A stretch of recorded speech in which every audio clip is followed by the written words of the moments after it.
One of the great, pressing problems confronting our nation is energy.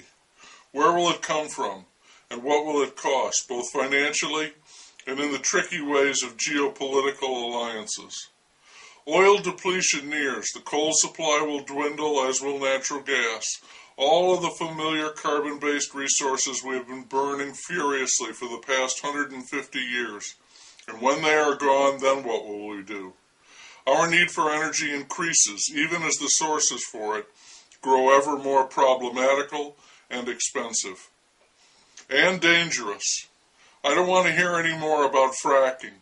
They tell us fracking is good. Fracking will allow us to get at more petroleum, more natural gas, and don't worry, fracking won't hurt the environment. Fracking will put a lot of people to work, too. Fracking is a good thing. I don't think so. I think fracking will damage the world we live in irreversibly, the streams and underground aquifers. I'm not in favor of fracking. For me, the very word fracking says it all. But we do need that energy. Ignoring the problem compromises our future. People talk about alternative types of energy. Solar power, wind turbines, geothermal, tides. We have not mastered any of these as yet. The big power companies are not behind them, are very suspicious of them, because they haven't locked up the profits behind them. Efficiency and reliability remain as problems too, but we don't need excuses.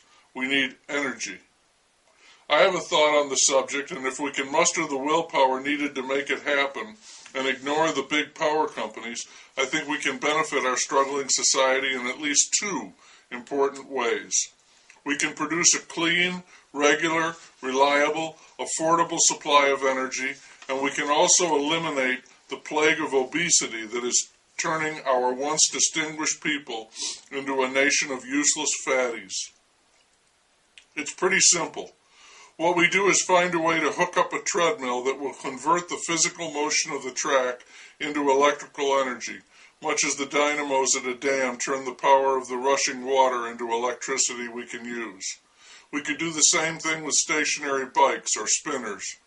You might argue that a single treadmill or bicycle can't produce enough energy, not enough to matter, and you might be right about that. But what if we had 50 treadmills or 100, thousands of them, churning away? We establish a franchise of national health clubs. We call them power stations. Everyone makes it their patriotic duty to visit a power station at least once a day, get on a treadmill or bike, and start running or riding.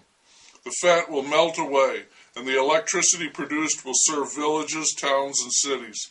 People can set up treadmills in their homes and generate private, off-the-grid sources of power.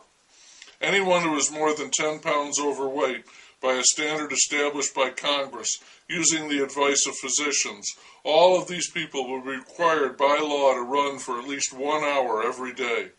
If they develop health problems or if they collapse, that's too bad. We will thank them for serving their country and tell them to get back up and start running. This is no program for wimps or slobs.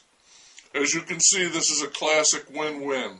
Our population becomes more fit, and we have a reliable, affordable, clean source of energy.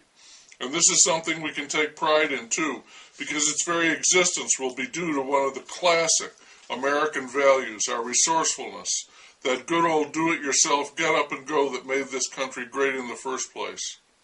It will bring us together because it's something everything can and will do, rich or poor, young or old, men and women, all races and creeds.